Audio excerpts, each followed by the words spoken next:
Hello, yes, I am still feeling ill, as you can probably tell by the sound of my voice.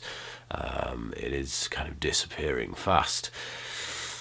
But I'm still soldiering on, and I'm doing so with Lethal Weapon, one of the classic 80s action movies, released in the same year as Die Hard, in fact. Now, this is pretty much the standard for the buddy cop movie. It's the film that all other buddy cop movies kind of aspire to be in many ways. We've got these two cops, Riggs and Murtaugh. One is a family man who has seemingly a really great family, a really great relationship with them all. You can see the love throughout that family.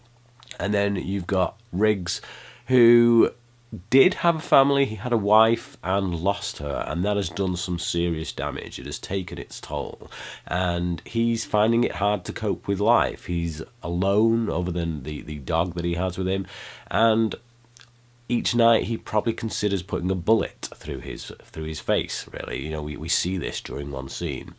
So the story is really about what happens when these two come together, and the film itself is really all about family, and it is a Christmas movie. And I think the reason that Shane Black, who wrote this, set it at Christmas is to emphasise that fact, is to emphasise the family aspect of the film, because Christmas is a time when families get together. It's a time when families get together around the dinner table, you know, and share Christmas dinner, and probably some families who don't even speak to each other all year, that's the one time they get together. So this is a very particularly family orientated time, so it's a perfect kind of place in which to set the film, which, as I say, is all about that. It's all about family.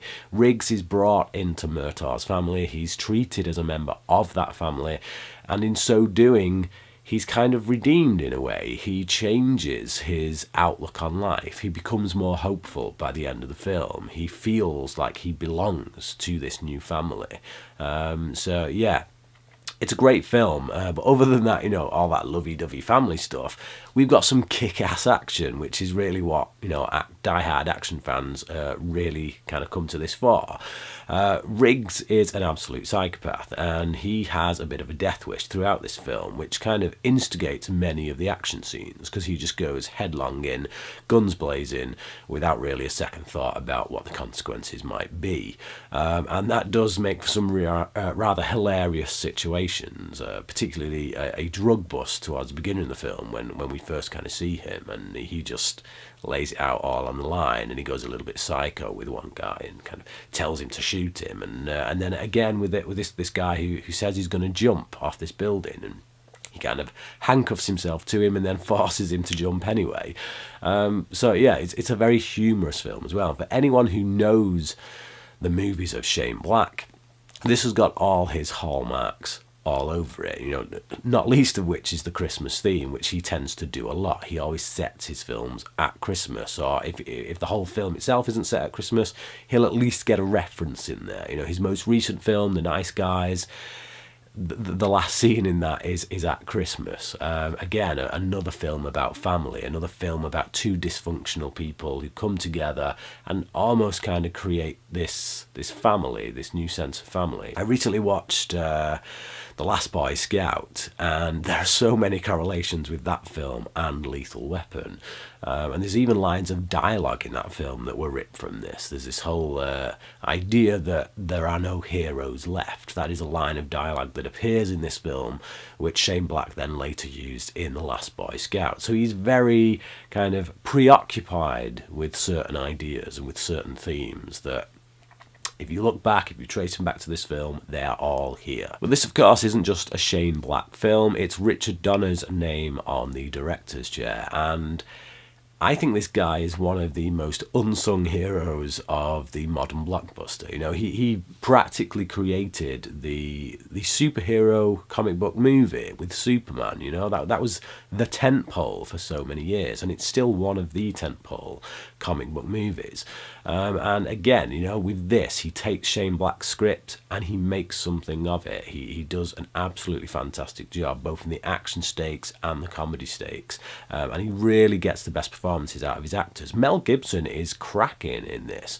There's one scene in particular, the scene that I already talked about, when he's putting a gun to his mouth, that's actually quite emotional, and that's down to Gibson's performance.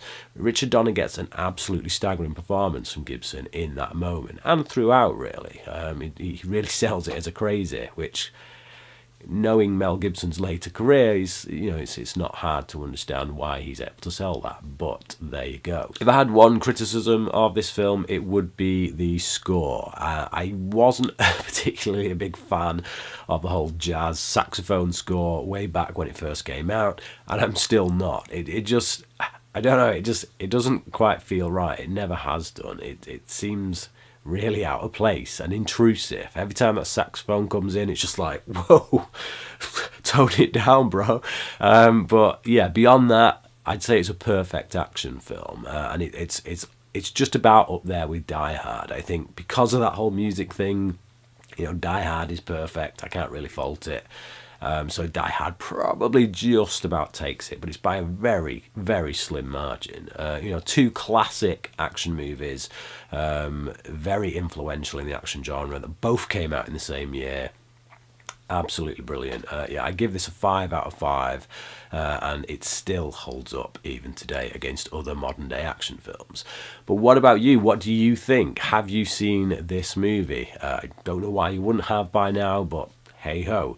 If you've seen it, please comment below, let me know what you thought about it. And until tomorrow, thanks for watching.